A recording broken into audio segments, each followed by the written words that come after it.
and welcome back to the Crystalina Perspective. And in this video, yeah, I'm wearing my glasses, y'all. I didn't have them on last video, but I literally just got back home. So in this video, I am going to talk to you guys about my journey thus far in the LPN to BSN program, kind of give you guys a few tips about some things, as well as to kind of just tell you guys how to get started with the program. So if you are interested in watching this video, okay guys, so where do I even start? Let's just say if you haven't watched my last video, go back and watch it because it's very, very informative and it has a lot of great info in it. Now, fast forwarding to now, I wanted to talk to you guys about my journey with the LPN to BSN program online. The program is 100% online. Like, guys, everything is done online.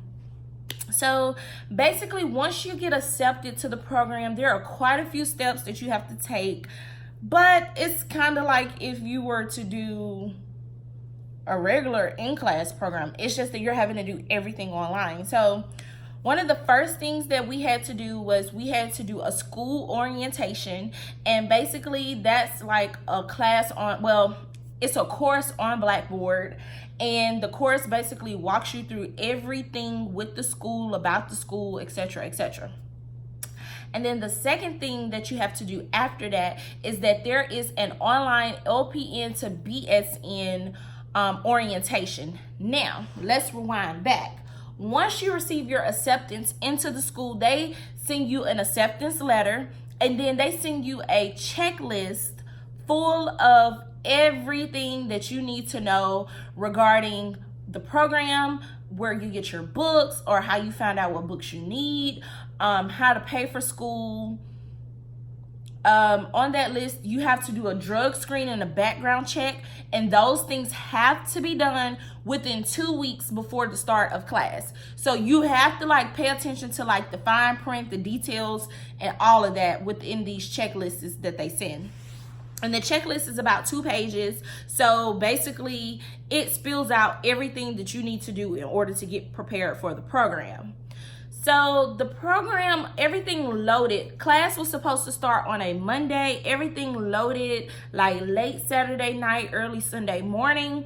And so basically, I'm in 3 courses. I'm in a clinical skills course, which basically consists of learning all of the skills as well as doing dosage calculations, which we do a ton of. So you're not getting out of dosage calculations or anything like that. If anything, you're having to put in more work simply because it is a bachelor's level program. So yes, that's that. The clinical course has dosage cal in it. It has various videos that you have to watch. You have to improvise to do your skills, and you have to record 3 skills this semester.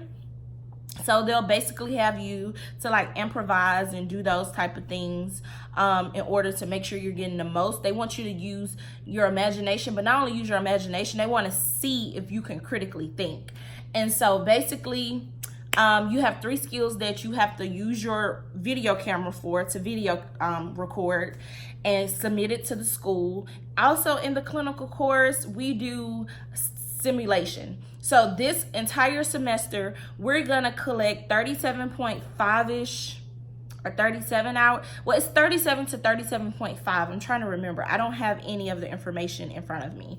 But basically, we're gonna have to do that amount of hours of simulation. And simulation, so far, I have done 1 hour and 15 minutes.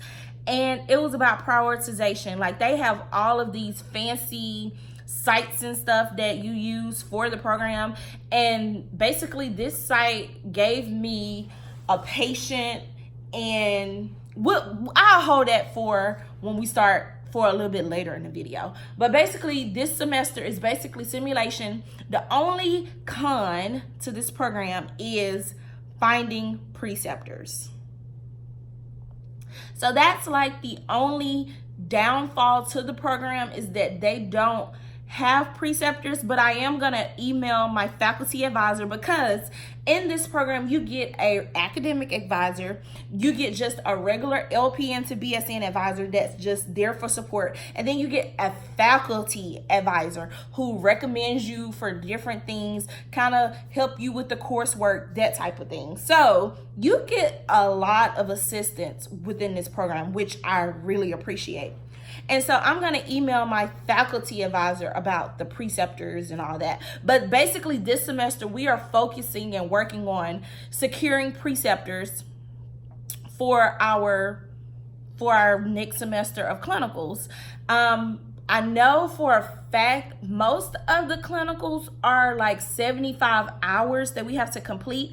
And the beauty in the clinical course, from what I have read and studied thus far, is that basically the clinicals can be whenever you are able to do them and whenever you and your preceptor agree. You do have to create a calendar and submit it to the school on when you're going to do your clinicals. So basically, if you decide to do them every single weekend until you meet your hours, then that's the way to do it. Or every evening after work or at night or whatever the case may be. You just basically put that schedule in a calendar form and submit it to the school. And that's basically how they approve your clinical hours. And they have like a list and a handbook and all that type of stuff of things that you need to be doing in your clinical. So it's not like you just going to clinical and just winging it. No, they have things that you have to do, and you have to make videos for certain things, like not in the hospital, but like at home when you're doing your studies, what have you. You have to like make videos regarding things. So that's the clinical class. The clinical class is 16 weeks. So it's the class that I'm going to be taking from now until December. So it's 16 weeks long, and at the end, we have to make 100% on our dosage calculations exam that we take. And you get 2 chances to make the 100%. So that's the clinical class. The other class that I am taking is nursing informatics. And let's just say, guys, I am loving this class. Like, I've always been into technology, but I didn't realize how much I was into technology until I started taking this course. Now, with the nursing informatics, it's not just about computers. We're talking about HIPAA, we're talking about compliance, we're talking about all those policies and procedures that most times when you're in nurse orientation, you don't really care to know, but it's important that you do know, because if you act like you don't know, then you get questioned by your employer. But then if you do know and you violate something, you can go to jail. So it's like all of those different things in a big bomb nail shell in the nursing informatics course, and I am really enjoying it. Right now I have an A in that class. I have a 99% to be exact, and that's simply because I got 0.5 off for my paper. And that's the other thing, in these classes you are writing papers APA format, so this isn't a program where you can just try to cram and do everything at the last minute. You're having to do things over the period of the week, and each week you have something due at 11:59 on Sundays. So just kind of throwing it out there for you. But in the nursing informatics course, there's a various amounts of different ways that they test us. For example, gonna back up to the clinical course real quick. We had to take a dosage calculations quiz last week. Well, basically they had us to go into our lockdown browser to where you can't access any other website, and the webcam is on you at all times, and someone is watching you take the quiz. And so basically with that, they make sure that you're not cheating or anything. They make you show your environment when you're getting ready to take your quiz and everything. So when it comes to taking quizzes and certain exams that are like truly locked down, it's truly locked down. It's as if you're going to school, except for you're just at the comfort of your own home doing the assignment or whatever. So that's how it is. They do various methods of assessing you on your knowledge of the material. So we're going to go back to the nursing informatics course. And I said that to say, in the nursing informatics course, we have taken a quiz so far. We also have done a discussion board. There are quite a few discussion boards. In this class later on, we're also going to do a blog. Right now, we're doing a wiki post, which is kind of cool. It's basically on regarding HIPAA. So with the wiki post, we're basically having to submit a part of the story and like submit it, and then our classmates like come pick up and like submit a part of the story. And basically we're learning how to work as a team in the course to develop the story of basically what happens to the nurse. So that's just kind of an example of what we do in nursing informatics. And this wiki post is based around a HIPAA violation. So it's pretty cool to kind of see like ideas that your classmates come up with. And then the third course that I am taking this first 8 weeks is the transitions to nursing. And it is a true transition to nursing class. It basically started off with us learning about various nurse pioneers. And y'all, I'm gonna be honest, in my LPN program, we didn't really go over nursing history like that, like how we're doing in this class. So I've been just having my eyes to be open to a lot of new pioneers in nursing that I didn't really know that they existed, because even in my associate's degree program, we did not go over these people. We didn't do the history aspect of nursing. And I love history. So I'm really enjoying the transitions to nursing course that I'm taking. And like I said, the first week, we basically learned other nurse pioneers aside from Florence Nightingale. Not knocking Nightingale, she the GOAT, she the realest, but there are other people that are real as she is and that was out there working with her. The second week, which was last week, we talked about like nursing theories and nursing philosophy. So like Jean Watson, how she basically kind of introduced nursing research and education and the aspect of nursing and caring, like just learning about all of those different women that created philosophies and theories about nursing. So that's been pretty cool.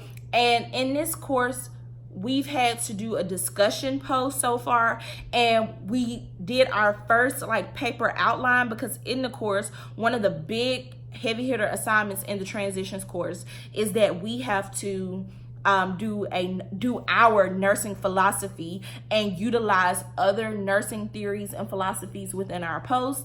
So it's been a really good journey thus far. I am currently in week 3, and my goal is to stay ahead. Like that's like the best advice that I can give to anybody doing online education. I did my MBA online, and just from experiencing that, I know for a fact you have to stay ahead if you want to do well within the program. So those 3 courses are what I'm taking right now. Our class is set to end for nursing informatics and nursing transitions on October 15th, and that following week I will start health assessment and pathophysiology. Now, I've had health assessment before. Obviously, I was in an associate's degree program before, and I've also had it on the LPN level, but I haven't had it on the BSN level. So we're gonna see how that goes. And pathophysiology, I am terrified because I have heard horror stories about pathophysiology. I've never taken I have never taken a course that's similar to pathophysiology, besides human anatomy, which I hear is a whole nother ball game compared to patho. So those are my next 2 classes that I'll be taking from October till December. So yeah, we will definitely see how those things go. I'm trying to think, guys. I have been enjoying the program so far. I'm going to try my best to like keep posting weekly, bi-weekly for you guys, so that you guys can kind of have an idea of everything that we have been doing within the program. And I really hope that this so far has been beneficial for you. So that's basically been my first 2 weeks. I'm getting ready to start my 3rd week. A few things that I do, just real quick, few tips. I do have an academic planner that I write everything down in, and I also try to get the bulk of my work done between Sunday and Wednesday, so that way towards the end of the week I can kind of go tie up loose ends and that thing. But other than that, thank you guys so much for watching. Please like, comment, and subscribe. And until our next video, bye.